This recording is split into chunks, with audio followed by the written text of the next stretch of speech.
Luz, câmera, ação. Olá, eu sou Priscila Daledoni. Estamos na reta final do PAS, da FUVEST, acabando o ano.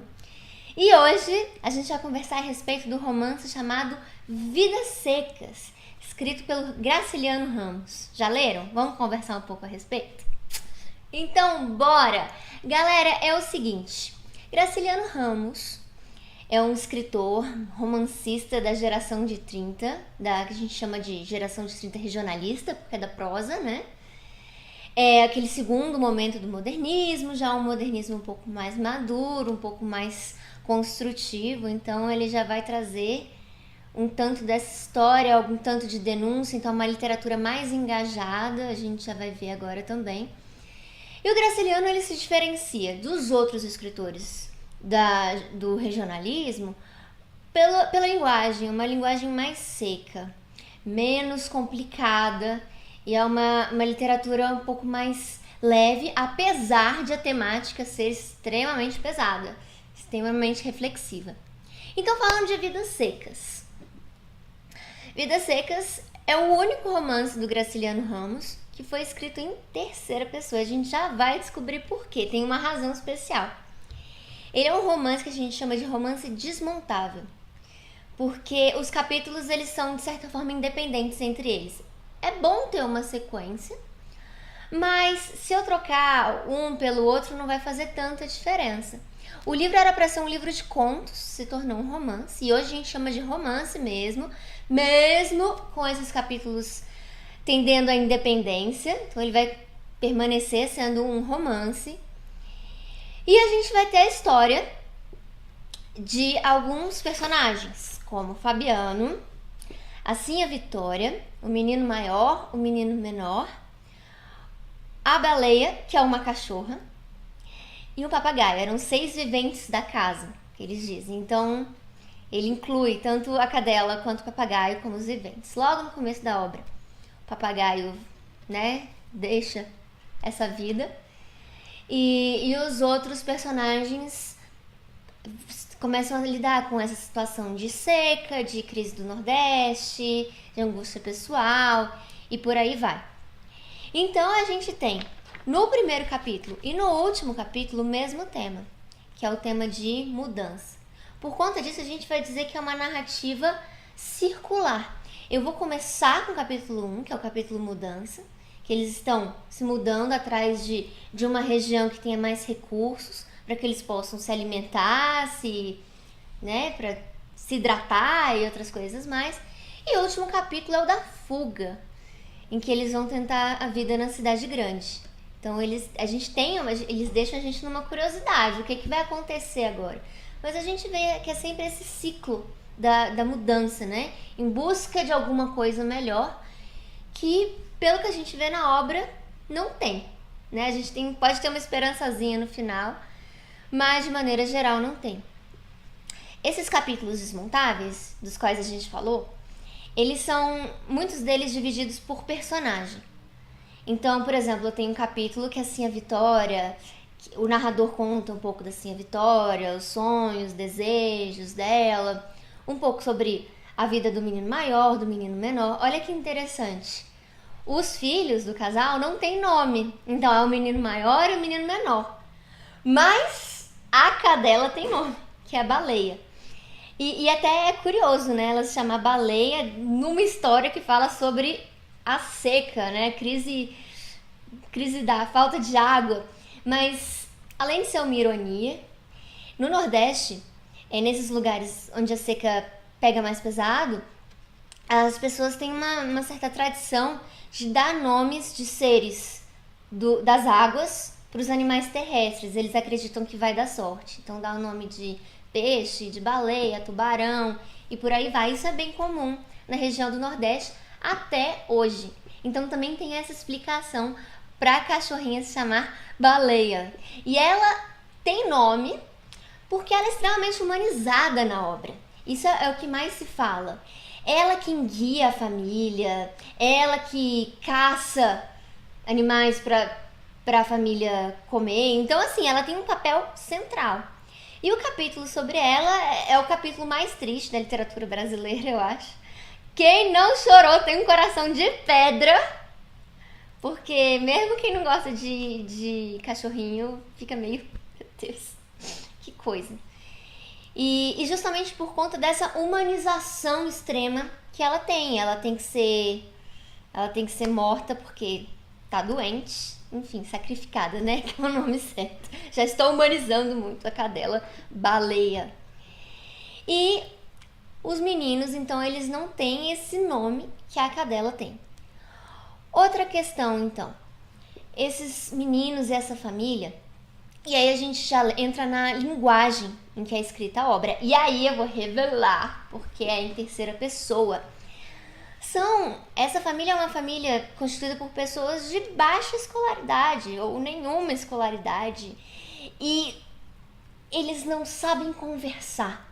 Eles não têm um domínio da comunicação. Eu não estou dizendo que eles desrespeitam as normas gramaticais, nem nada disso. Eles não sabem se comunicar. Então a comunicação deles vai muito por gestos, coisa que eu adoro fazer, né? Vocês devem estar reparando, eu fico toda. E por grunhidos. Volta e meia aparece a Fabiano grunhiu, tipo... Então, assim, né? Tem essas pessoas que grunhem. Então, eles não tinham o poder de argumentar, de conversar. E até mesmo vem esse questionamento. Será que eles têm ideia do sofrimento em que eles vivem? Assim, da dimensão, da problemática? Não sei, porque o universo deles é muito pequeno. E a gente já tem uma reflexão, pode até ser um argumento em alguma redação de vocês, essa questão da linguagem, se eu tenho um vocabulário maior, eu consigo pensar maior. E o universo deles é um universo bem pequenininho, por conta dessa linguagem bem restrita. Então a narrativa tem uma linguagem enxuta. Como eles quase não falam, seria impossível pegar um dos personagens e falar assim: olha, você vai ser o narrador dessa história. Senão o livro ia ser... Não ia dar muito certo. Então o gênio que o Graciliano Ramos teve uma ideia. O narrador, ele é onisciente, mas ele tem uma habilidade de captar o pensamento, o sentimento de cada um desses personagens. Então, à medida que ele vai narrando a história, é como se ele mudasse o foco, o ponto de vista, assim, tipo, agora sim a Vitória. Fabiano, menino mais velho, é uma coisa mais ou menos assim. E ele, para fazer isso, ele utiliza um recurso muito importante, galera, que é um recurso chamado discurso indireto livre.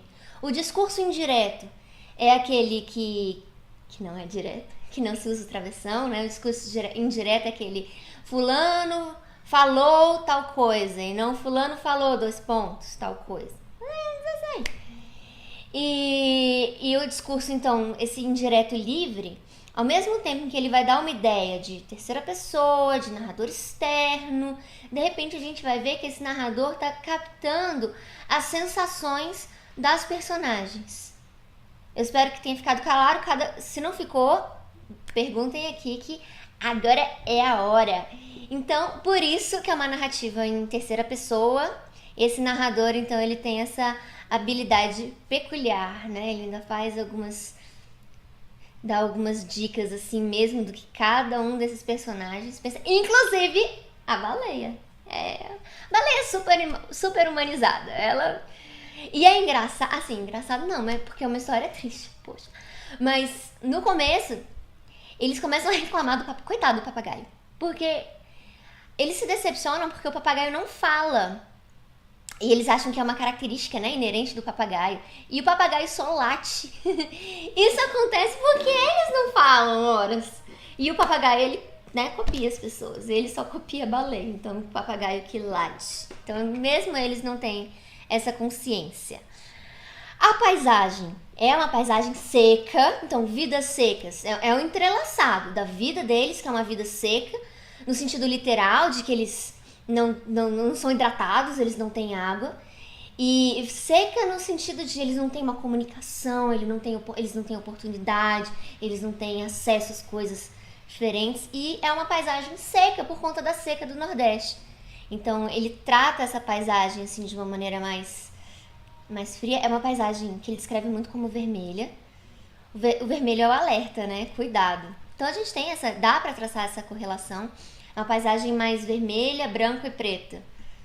o branco da alçada, o preto dos urubus, mas assim, tá nesse clima. As cores são importantes, inclusive o soldado amarelo, que é o personagem que não faz parte da família, ele representa o opressor. Ele é amarelo.